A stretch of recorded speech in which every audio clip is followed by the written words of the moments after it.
Hi all! If you listen to our season 14 finale, you know that our very own Leah is gearing up to welcome her sweet baby girl into the world very, very soon.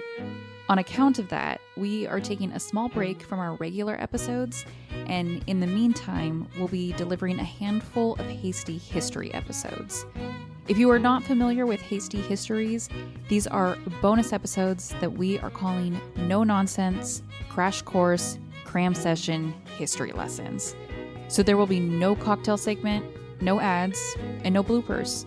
This is just a quick download of some heavy history content.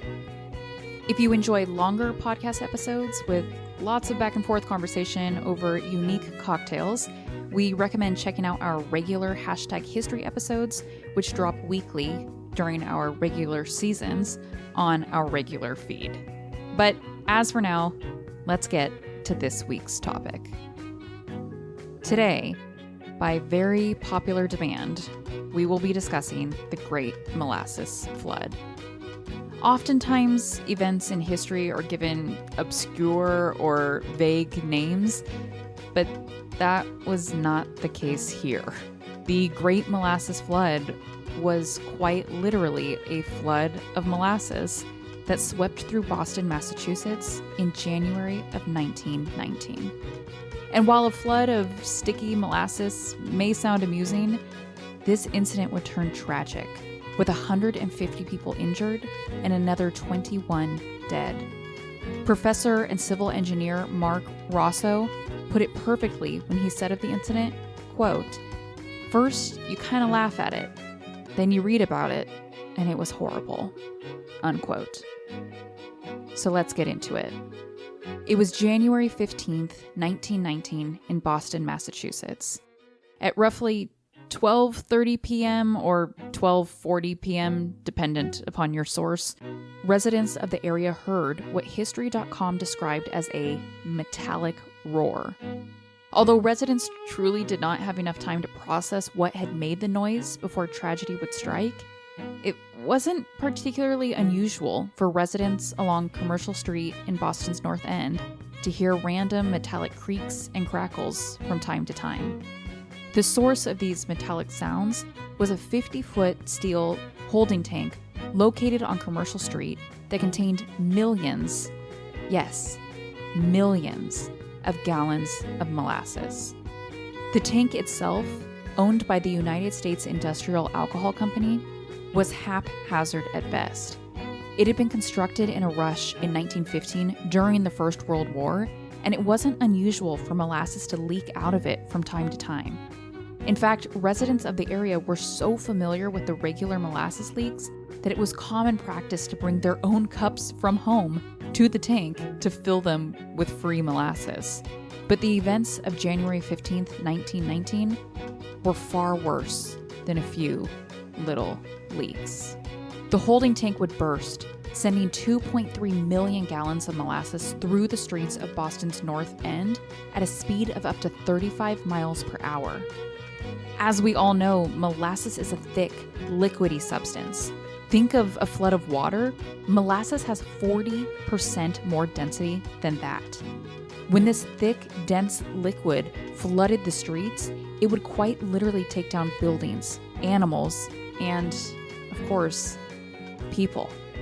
Author Stephen Puello, who wrote about the Great Molasses Flood in his 2004 book titled Dark Tide, The Great Boston Molasses Flood of 1919, was quoted as saying, quote, "Molasses, waist deep, covered the street and swirled and bubbled about the wreckage. Here and there struggled a form, whether it was animal or human being was impossible to tell. Only an upheaval, a thrashing about in the sticky mass, showed where any life was. Horses died like so many flies on sticky fly paper. The more they struggled, the deeper in the mess they were ensnared. Human beings, men and women, suffered likewise," unquote. This was no laughing matter. Given that this event occurred in January and the weather was roughly 40 degrees Fahrenheit, this meant that the molasses didn't have the opportunity to heat up and flow out evenly. Rather, it pooled up in the 2 blocks that it spread, essentially thickening, and trapped humans and livestock alike. Aerospace engineer Nicole Sharp, who has heavily studied the molasses flood, has speculated that rescue attempts would have been much easier had this event occurred in, say, July, when the heat would have allowed the molasses to spread out further and more quickly, allowing it to thin. But this just wasn't the case here. Rescue efforts would ultimately take 4 days to complete, as those that went in to help found themselves quite literally stuck in the same problem as those they sought to assist. It would take months to determine the number of casualties. Some had been so maimed by the molasses that they could not be recognized. Others wouldn't be found until months later when their bodies washed back to the shore of the Boston Harbor. It's really horrific if you allow yourself to think about it for too long. What's possibly more horrific is that this event was entirely preventable. An investigation was conducted and found that the person responsible for the construction of the tank couldn't even read blueprints. This now makes sense as to why there were severe, fundamental, structural issues with the construction of the tank. In fact, there is speculation that the tank was already leaking from the very first day that it was used in 1915. It is speculated, with good reason, that the tank was built very quickly in 1915 to, 1, supply alcohol, which could be distilled from molasses into weapons for war efforts, and or 2, to try to get ahead of the ball before Prohibition was put into effect just a few short years later. In addition to the joke of a construction job that this tank was, it was also later found that the walls of the tank were entirely too thin to carry the weight of 2.5 million gallons of liquid. Although the tank had been filled a total of 29 times over the years, only 4 of those times had been to complete capacity. One of those times was, of course, just days before the horrendous molasses flood. It was also found during the investigation that the proper testing on the tank had never been conducted.